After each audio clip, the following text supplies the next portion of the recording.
हम देखता नहीं कि हमारा दाहिने तरफ कुछ जिम्मेदार लोग बैठल बा,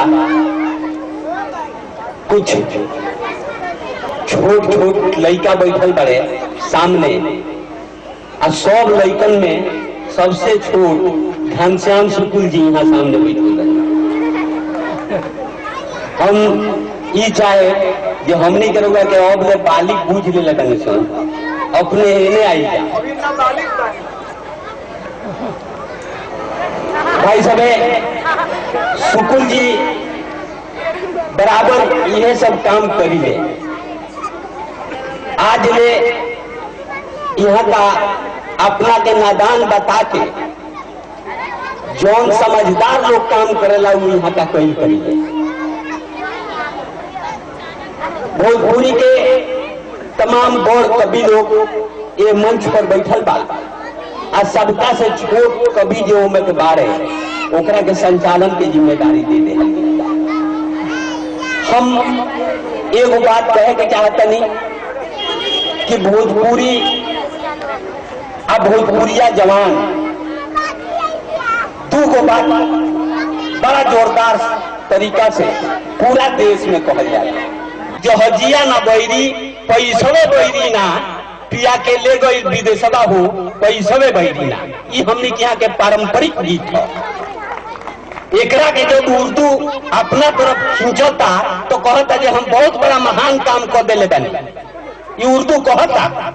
लेकिन ये हमनी के पारंपरिक गीत है जवना के उर्दू ले ले बा कि हटो कांधे से आंसू पोंछ डालो, वो देखो रेलगाड़ी आ रही है, मैं हरगिज छोड़कर तुमको न जाता, गरीबी मुझको लेकर जा रही है। ये कमाल भोजपुरी के हो। भोजपुरी पहले कहल जे रेलिया न बैरी जहजिया न बैरी पैसवे बैरी ना। हमरा भोजपुरी के सोच के, हमरा भोजपुरी के क्षमता के, हमरा भोजपुरी के विचार के, हमरा भोजपुरी के पवित्रता के, हमरा भोजपुरी के सुगंध के लेके दोसर भाषा वाला, दोसर भाषा के बोले वाला लोग अपना अपना के धनी कह रहल बा, आ हमनी का कटोरा लेके दुआरे दुआरे घूम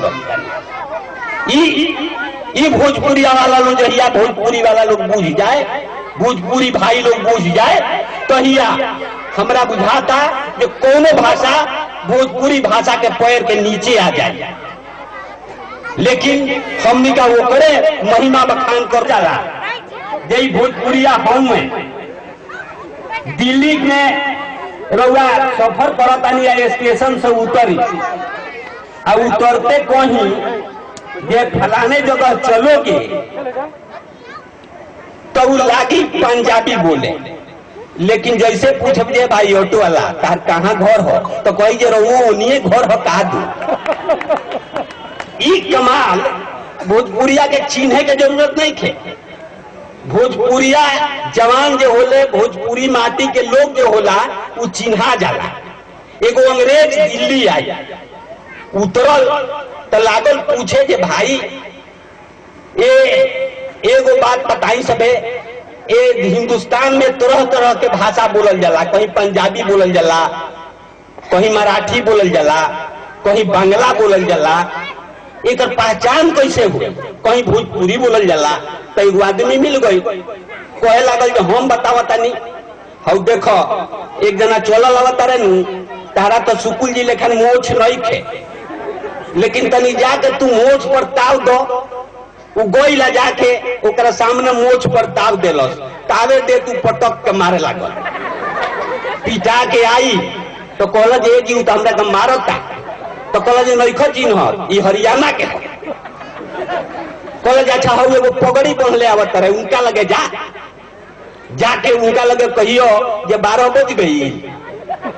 जैसे जाके उ कहलस जे 12 बज गई तो पटक के पीटे लागल, फिर पिटा के आई। कहल जे भाई वो हमरा के मारता, तो कहल जे तार ना चिन्हाई लो, ओकरे के पंजाबी कहल जाला।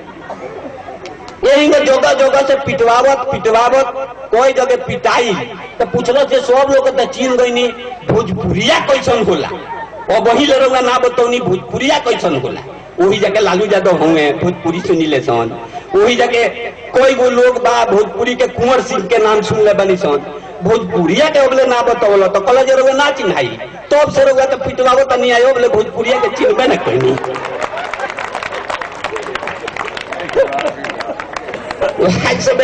ये है भोजपुरी के कमाल है।